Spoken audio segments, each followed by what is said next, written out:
I'm giving your opinion. So I'm gonna do a quick little story time. And I was just like about to wash the dishes, and I was looking at my house like clean up before I go to bed. And I feel like sometimes my children really think they have it so hard, and it gave me a flashback memory. Like, I put a lot of pain on the back of my head. I put a lot of pain in the back of my mind. My hair look crazy. I don't even care. Natural beauty. I put a lot of pain in the back of my mind, but this memory like literally came to me, and I remember I was 16. I was 16. We were in Rochester, New York. We hadn't been there for long. We just like came new to the area. And my mother had met this man, and I believe she met him online, like through the chat. And she decided that she wanted to go see this man. Now, I have 13 siblings, including myself. I believe only one of them was out the house, and the rest of them, they were with me. So she told me, like, I'm about to go to New York City with life for a couple days. It was so normal for me. I was like, okay, like, I didn't even hesitate. Like, who gonna watch kids? Like, I'm like, okay, I'll see you in a couple days. A couple days turned into a week. A week turned into 2 weeks. 2 weeks turned into 3 weeks. 3 weeks turned into a month. I end up in the house with my siblings for 1 month in Rochester, New York. By the second week, the food starts to run out. Like, I have no reason to lie. I have no reason to make this up. This is something that really happened. By the second week, we start running out of food, and the only thing I literally had was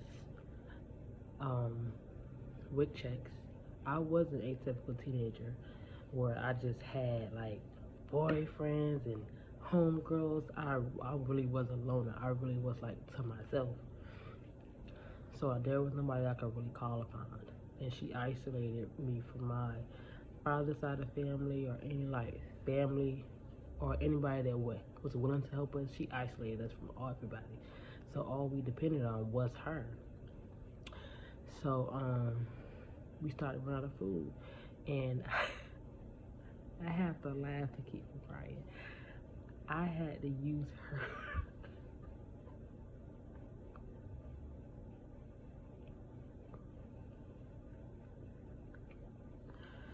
I had to use her WIC checks to literally stretch it. And you know, back then, nothing really came on WIC. Like, it was basic, and she had the basic, like eggs, cereal, milk, cheese, like, and fruit. She had fruit, because I remember getting cans of fruit. And I used to have to walk down the street, and they never said nothing, y'all. When I used to cash them with checks, they never said nothing. I was in Rochester, they never said nothing. Like, they never said, oh, maybe I looked at grown to them. I don't know. But I used to stretch it, like, literally. I don't know how. I don't know how I did it. Like, my siblings never went to bed hungry. I was never going to go to bed hungry. Like, they had breakfast, they had lunch, they had dinner. How did I do that with, in reality, only 2 weeks worth of food? I don't know how I did it.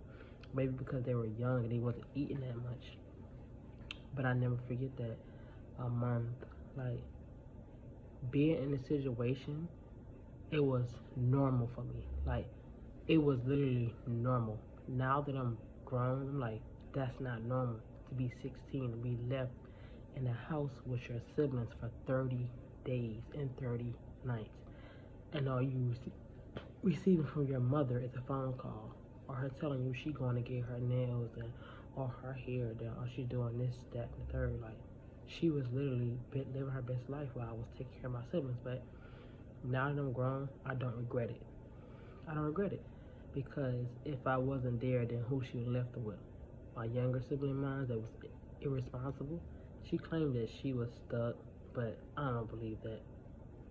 I really don't believe that. And this is just a part of me that I'm willing to share. I don't know if I'm gonna post this. I don't know if I'm not gonna post this, but everybody have a story to tell. Everybody got a story to tell. And as time going on, I'm gonna start doing little story times. But I noticed that I took a lot of my childhood. A lot of my childhood was full of so much trauma, so much pain, like mental pain, physical pain, spiritual pain, like so much pain that I took it and I put it in the back of my mind. I literally took it. Sometimes I talk to my siblings and they the only ones I could really talk to or can relate to because we the only ones that really been through all the stuff that we've been through. And we can sit on the phone for hours just talking to each other versus if we talk to a friend or a family member or our mate, whether it's a boyfriend, girlfriend, a spouse, a husband, a wife, they can't really relate. But when we talk as siblings, we can relate on so many different levels. It's like we be like, you remember this? You remember that? You remember this?